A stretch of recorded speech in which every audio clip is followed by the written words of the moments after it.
Olá, eu sou o professor Charles Assunção e nesse vídeo nós falaremos sobre sistemas de purificação do ar, fazendo uma breve introdução.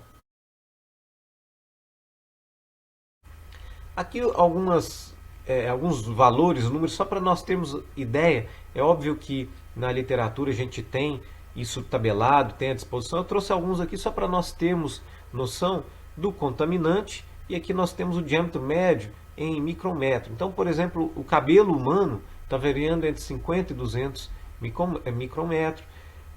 Para nós termos noção aqui daquilo que nós conseguimos enxergar, daquilo que não, a visibilidade humana está na casa de 10 a 40 micrômetro mínimo, né?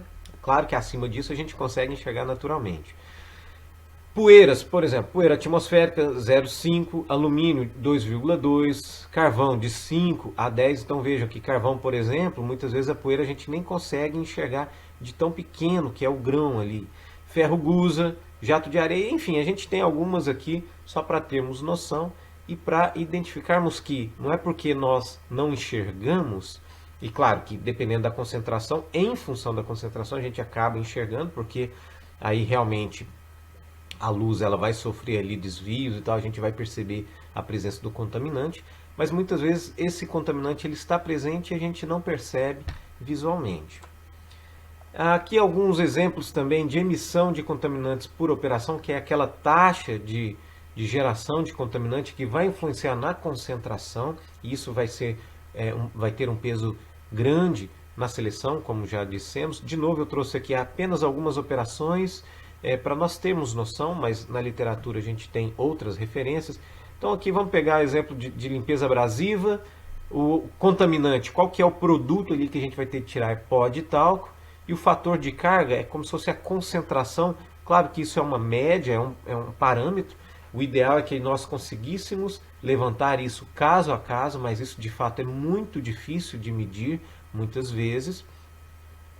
Existem algumas empresas especializadas em fazer medições atmosféricas, mas dependendo do processo isso é muito difícil de ser medido, dependendo do contaminante. Não existe instrumento comercial para que faça essa medição de concentração. Então, lançar mão dessas referências é pelo menos um pontapé inicial na especificação e no início de um projeto.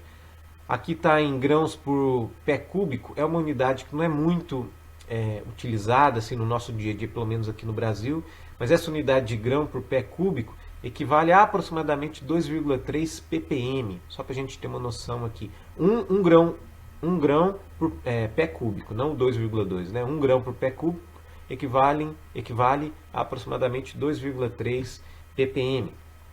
Solda arco elétrico, uma operação bastante comum no ambiente da mecânica. Então o contaminante ele é fumo de óxido de ferro, o fator de carga, ou seja, a taxa de liberação entre 0,01 e 0,02 libras de fumo de óxido de ferro por libra de eletrodo, forno de zinco, enfim, aí aqui tem, eu não vou ficar lendo aqui para não ficar tão cansativo, se for o caso você pode dar um pause e analisar os números, mas de novo aqui é só um recorte aqui da referência do livro do professor Massinter, Ventilação Industrial e Controle de Poluição, que é o livro que eu tenho adotado como referência. Você pode pesquisar lá, tem uma lista enorme de contaminantes por operação.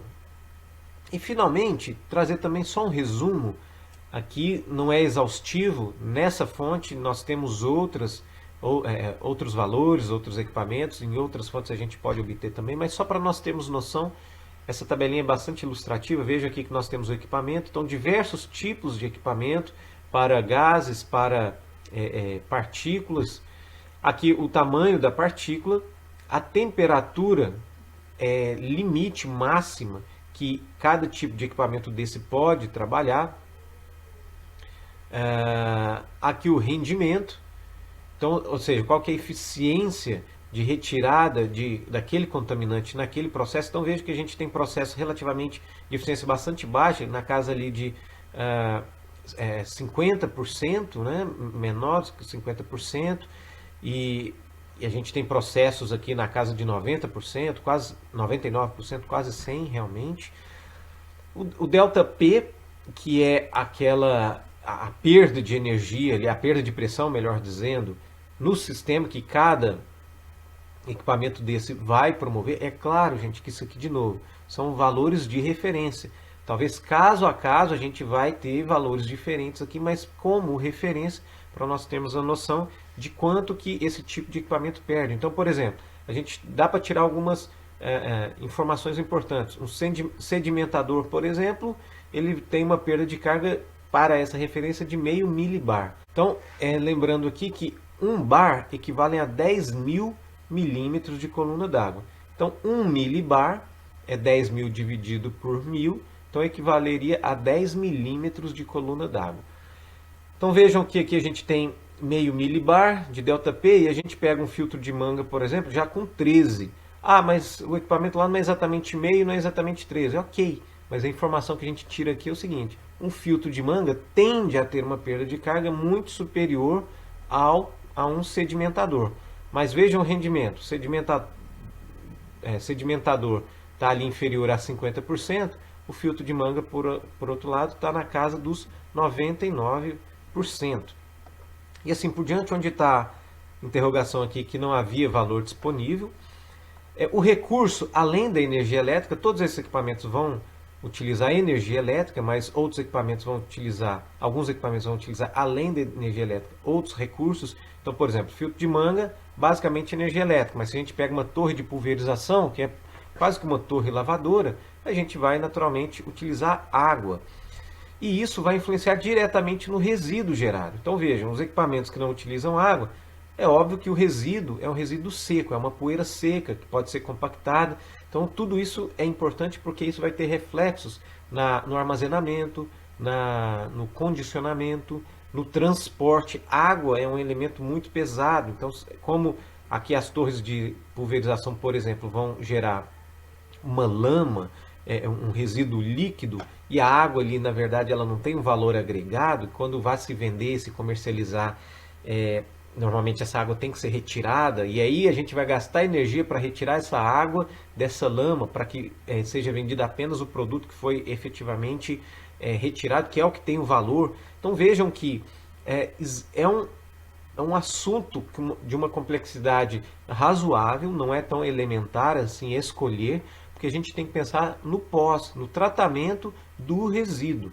Então, de novo, só para tomar aqui, a gente tem resíduos líquidos, poeira seca e gases também, como no caso de incineradores, onde a gente vai queimar a mistura contaminada ali.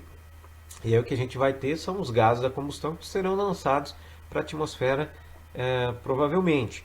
Então o resíduo ali é um gás. Talvez esse gás aqui tenha que ser condicionado também e condensado, mas normalmente ele é lançado para a atmosfera.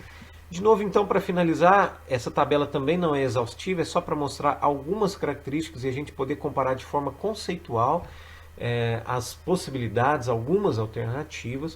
Eu espero que tenha ficado claro para você até aqui a importância do assunto, de pensar em como coletar esse contaminante e depois o que poder fazer com isso.